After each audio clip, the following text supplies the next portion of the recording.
Well, hello, folks out there in YouTube land. Got an interesting story for you today. Oh, yeah. Hendon on the sign stealing rumors. He has responded to a direct question and discussion of it. And you know, this is something I've been following. This has a lot to do with Connor Stallions and the whole Michigan fiasco. We've got Jim Harbaugh up there with his Sergeant Schultz defense that he knew nothing, had no idea of any of this, etc. And now Hendon has responded directly. So we're going to get into that in just a moment. Now, for most of you, you've seen my circumstantial evidence that I've gone through. I'm not going to go through every single bullet point there. But this all started with footballscope.com. They heard from an individual with direct knowledge that Michigan may very well have reached out to a college football playoff potential rival for Michigan. And that, of course, would have been Tennessee and or Clemson and maybe one or two others. Well, of course, we know there was one team that had to play both of those, and that was South Carolina. They had to play Tennessee, and they had to play Clemson. And you've heard from many YouTubers, most recently Matt B. Greats discussed it, and now this was a discussion on Outkick, and I'll show you the actual interaction between Hendon Hooker and the interviewer. But this is what everybody's talking about, because this whole Michigan thing is just blowing up. Okay, that's what it boils down to. We don't know if the Big Ten is going to act or not. My hunch is they will. My understanding is they're already talking about it. And Monday, I believe they're going to have a meeting with the athletic directors. They're going to be talking to the presidents, and they're probably going to come up with something.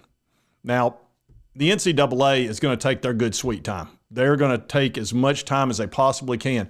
Here's the tough part for Michigan. We just went through this with UT. They're going to put a cloud over Michigan for a couple of years on this because they have to drag this out to an excruciating level. And all this information is going to drip out and drip out and drip out as these reporters and journalists find this information and people talk, because that's what human beings do. When they've got a bunch of information that everybody wants, it's going to get out eventually.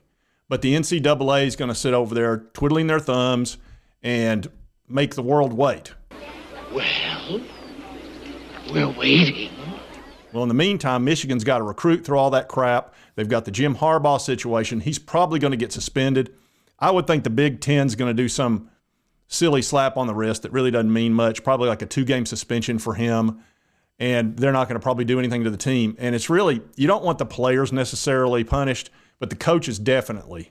And you notice I said plural, because I find it hard to believe that multiple coaches didn't know what the heck was going on there, unless they are just absolutely incredibly clueless and don't know what's going on underneath their nose.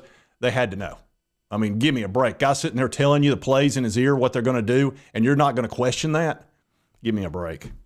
So anyway, this has touched a lot of places, and it may very well have wrecked our season with that loss to South Carolina when we were clearly going to be in the playoff. Had we won that game, we definitely would have gotten the playoff. And that really stinks. Now, I'm not going to blame Hendon Hooker's injury on that, because you can get hurt in any game. That's just kind of the way it is. I know that there's a theory out there that he wouldn't have been in the game in the fourth quarter had South Carolina possibly not had our signals. Now, we don't know if they had our signals. This is a theory. It's a hunch. It's a rumor, but it's gaining a lot of steam, especially with all this Michigan stuff, because my understanding is that Connor Stallions had a side job. Was that side job, selling this type of stuff? Or maybe he was just giving it, but somehow he was paying for all this stuff on a $55,000 a year salary. That's not a lot of money in Michigan. So I don't know. This is going to come out. But anyway, Hendon Hooker was questioned on this, and I'm going to let you hear his response. And this is Davey Hudson, and he is on Outkick. It says, hot mic with @Hutton Outkick. This fellow right here, 3 to 6 on the weekdays. And Chad Withrow. So I've never actually watched this before. I've watched this segment, but I've never watched their show. But let's see what these guys have to say here. This is only like a minute and a half. There's reports that, and we know that Michigan and Connor Stallions bought tickets to Tennessee games to scout you guys as a possible college football playoff opponent or someone ahead of Michigan in those standings. There's also some insinuation that something may have been given to South Carolina based on their performance against you guys and Clemson in back-to-back weeks, 2 teams that Michigan scouted. Was anything off in that game? I know it was the first time they ever wore armbands on defense. Did you sense anything different that night as you guys were playing South Carolina? I mean, they came to play that day. And we just, could keep up with them in the scoreboard, factor. But I mean, I don't know, maybe that they might have had it or they didn't. We still got to come out there and compete at a high level. We didn't get the job done. So, I mean, it still falls on us whether they had them or not.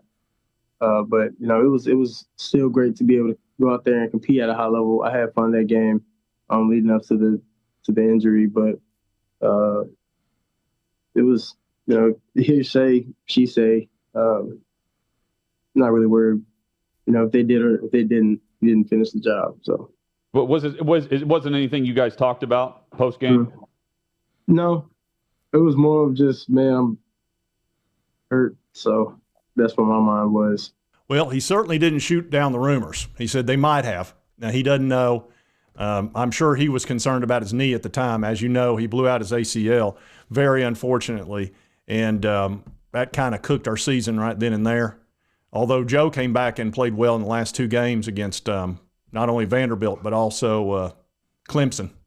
Oh, who won that fight anyway? So, and Joe's actually been really turning it around. I'll tell you, the last 3 games, we lost 1, won 2. I'll tell you what, he's played well. He's throwing like 75% completion rate, touchdowns, no interceptions. He's running now finally, and that's really improved his game dramatically. It seems like ever since he started running the ball, his confidence through the roof. It's almost like somebody encouraged him to run. Well, anyway, I'm glad he's running anyway. How's bragging camp going? But this thing is not going away. Hopefully we find out what's going on. But I thought y'all would enjoy seeing that interaction there. It's gotten to that level. It's on the national level at this point, this whole South Carolina, Michigan connection with Connor Stallions. And like I said, I'm not necessarily saying Beamer's the guy that got the information. It might very well have been analysts, assistant coaches. And, Beamer has that history of the $25,000 fine of receiving opponents' information, and the NCAA kind of put the hammer down on him over that back in 2016. But he's a guy that would probably look the other way, in my opinion, based on his history. And look, at the time he was on the hot seat. They had just lost 2 big games against Missouri and Florida and got boat raced against Florida. They had scored 16 points in 2 games. And then suddenly they score 63 against the number 5 team in the country. It's in the billions. It cannot happen, would not happen. 9 straight touchdowns, something they've never, ever done. And then they go into Clemson and beat Clemson away at Clemson. Are you kidding me? That's something, I mean, how many times have they done that? Especially in the last 10 or 15 years. So they were magic those 2 games. And ever since then, well, this year they're 3-6, and dude's really on the hot seat. So none of it makes sense, but, what can you actually prove? So anyway, hopefully it comes out over time. We're just going to keep digging on this Michigan thing, and a lot of other teams may find out that they had something pulled on them as well, not just the Vols or Clemson. And if you like this content, be sure to hit that like button. Let's be able to continue to cover the Vols, Michigan, all this big stuff. And if you've not subscribed, it's on your right. No, wait a minute. It's on your right, my left. Just hit that little button. I would appreciate it. And right over here is the most recent video YouTube thinks you'll enjoy. And we'll see you next time on Sports Talk Jay.